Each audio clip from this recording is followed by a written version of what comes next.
Today marks a deadline. It is 60 days since President Trump gave official notice to the US Congress that his war with Iran had begun. And under the legislation, which has existed since the Vietnam War, the president is under obligation to withdraw US forces or seek congressional authorization to fight on. Right now, there's no sign the president is preparing to give way. In fact, all indicators point to the conflict resuming. US Central Command has just requested the deployment of hypersonic missiles to the Middle East to add to an enormous military deployment already in the region. In Israel, where the calls for a return to war are getting louder, the build-up is already underway. The Defence Ministry has talked about 6,500 tonnes of munitions arriving in Israel in just the past few days. Dozens of US fuel tankers are parked at Tel Aviv's Ben Gurion Airport and at the airport in Eilat. These are pictures from February showing US Air Force stratotankers parked on the tarmac. The Pentagon says it is drawing up options for a short, sharp campaign to try and prise open the negotiations. But at what cost? The Pentagon says so far they have spent a conservative $25 billion on this war, and Democrats are getting increasingly twitchy about where it goes next. On Iran, ultimately, I would defer to the White House and White House counsel on that. However, we are in a ceasefire right now, which our understanding means the 60-day clock pauses or stops in a ceasefire. So they're not in. Yeah. It's our understanding, just so you know. Okay, well, I do not believe the statute would support that. I think the 60 days runs maybe tomorrow, and that's going to pose a really important legal question for the administration. We have serious constitutional concerns, and we don't want to layer those with additional statutory concerns.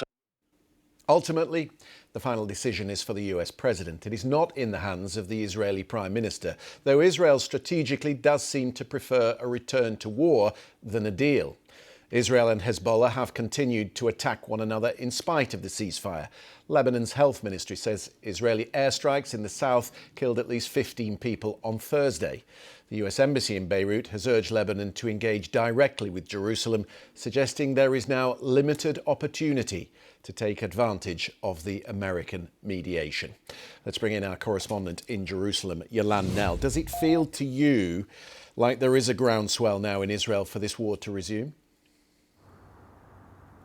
Well, we have had these comments from the Israeli Defense Minister Israel Katz last night, where he said that Israel may soon be required to act against what he said were existential threats from Iran. And the Israeli media is saying that the country is on a state of heightened alert, preparing for a possible return to fighting with Iran. And in the background, these reports that President Trump has had his military options laid out for him by the leaders of US Central Command. There's a lot of speculation in the Israeli media about what the different options being weighed up could really look like, with suggestions that there could be a return to some strong, powerful strikes targeting Iran's energy infrastructure, government infrastructure, once again trying to put pressure on Iran to make concessions in negotiations.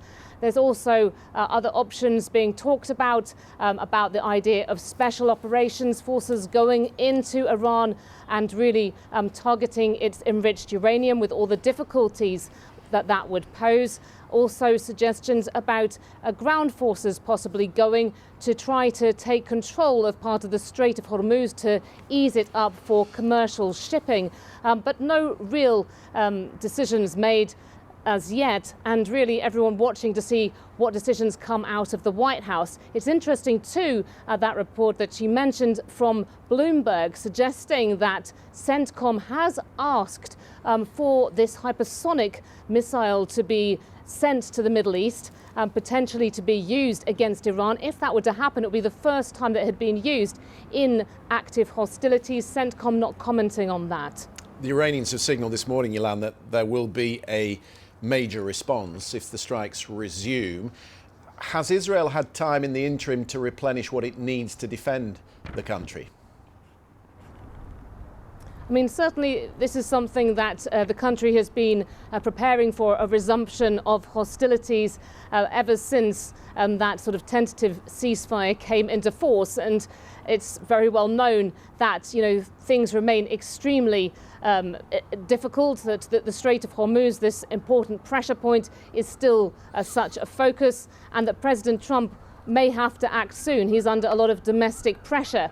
Certainly the feeling from many Israelis is that this is not a job that has been completed as yet. What Israelis have been saying consistently is that they want to deal with the threat from Iran in terms of its missile arsenal, in terms of its support for proxies around the region, and of course in terms of its nuclear program, and they do not feel that that has happened yet.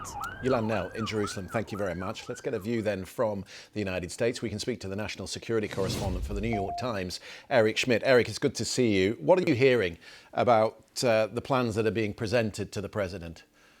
Well, as your correspondent mentioned, the military has presented plans to the president. These are actually plans that have been in place for a while now. We're just kind of reminding him what's at stake here. The U.S. has 2 carrier strike groups in the region. They've been adding additional weaponry, as your correspondent has mentioned, in the event the president orders a resumption of strikes. But President Trump, by all accounts that we've heard, is very reluctant to restart the war here. He's worried that the Iranians still have thousands of missiles and drones left, that they could retaliate against energy infrastructure in the region and send economic and oil prices even higher.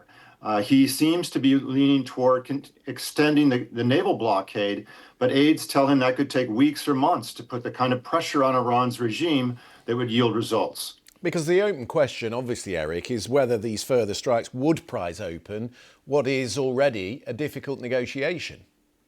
Exactly. And of course, the regime that's in power now is much more hardline, and even the regime that existed under the Ayatollah, the supreme leader before the war started.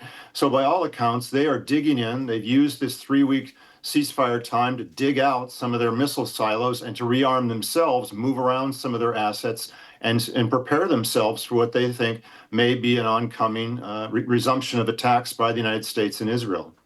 The president, quite obviously, is his own man, and nobody can really double guess which way he'll turn. But who is in his ear? Clearly, Prime Minister Netanyahu wants a resumption. There are strategic reasons why Israel thinks they need to go further. What about the council around him in the White House? Because Pete Hegseth, we know, is very confident. And then we have the Vice President, J.D. Vance, who has been leading the negotiation, who was opposed to this war.